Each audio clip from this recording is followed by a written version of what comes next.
దేశంలో జమిలీ ఎన్నికలు రావడం ఖాయమా? వచ్చే మూడేళ్లలోనే దేశవ్యాప్తంగా మరోసారి ఎన్నికలు రాబోతున్నాయా? ఈ విషయంలో వైసీపీ అధినేత జగన్ క్లారిటీ మీదున్నారా? అందుకే ఆయన తనను కలిసిన నేతలకు మరో మూడేళ్లు ఆగండి, ఆ తర్వాత వచ్చేది మన ప్రభుత్వమేనని భరోసా ఇస్తున్నారా? జగన్ చెప్తున్న లెక్క ప్రకారం మరో మూడేళ్లలో వైసీపీ అధికారంలోకి రాబోతోందా?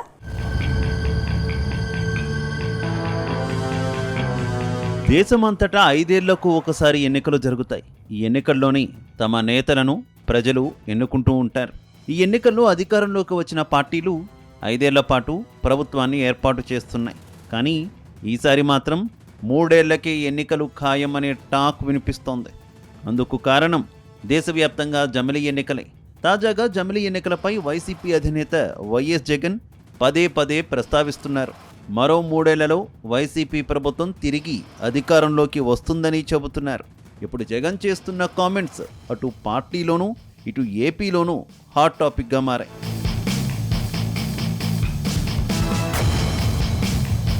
తాజాగా కడప జిల్లాలో వైఎస్ జగన్ పర్యటించారు. తన సొంత జిల్లాలో అకాల వర్షాలతో నష్టపోయిన అన్నదాతలను ఆయన పరామర్శించారు. పంట నష్టంతో బాధపడుతున్న రైతులను కలిసి వారి సమస్యలను అడిగి తెలుసుకున్నారు. ఈ సందర్భంగా ఆయన చేసిన వ్యాఖ్యలు ఇప్పుడు చర్చనీయాంశంగా మారాయి. తమ ప్రభుత్వం అధికారంలో ఉన్నప్పుడు రైతులకు ఎంతో మేలు జరిగిందని, ఇన్పుట్ సబ్సిడీ సహా అనేక విధాలుగా సహాయం అందించామని ఆయన చెప్పుకొచ్చారు. కానీ ప్రస్తుత కూటమి ప్రభుత్వం రైతులను పట్టించుకోవడం లేదని ఆరోపించారు.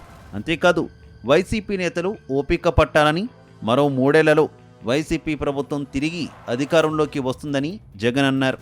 అయితే జగన్ చెప్పిన ఈ కాల వ్యవధి కొంతమందిని ఆశ్చర్యపరుస్తోంది.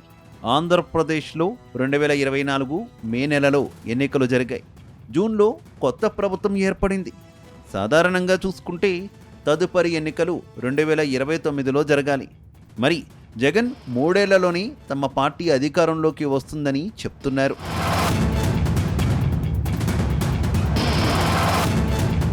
ఇక జగన్ చెప్పిన లాజిక్ ప్రకారం కూటమి ప్రభుత్వం అధికారంలోకి వచ్చి ఏడాది పూర్తయింది.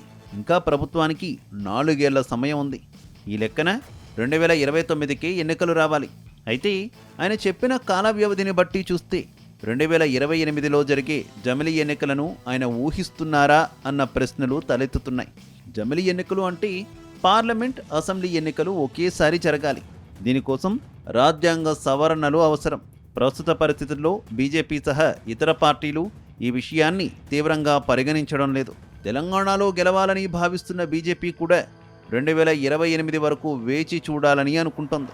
అలాంటప్పుడు జగన్ మాత్రం జమిలీ ఎన్నికలను నమ్ముతున్నారా అన్న సందేహాలు కలుగుతున్నాయి.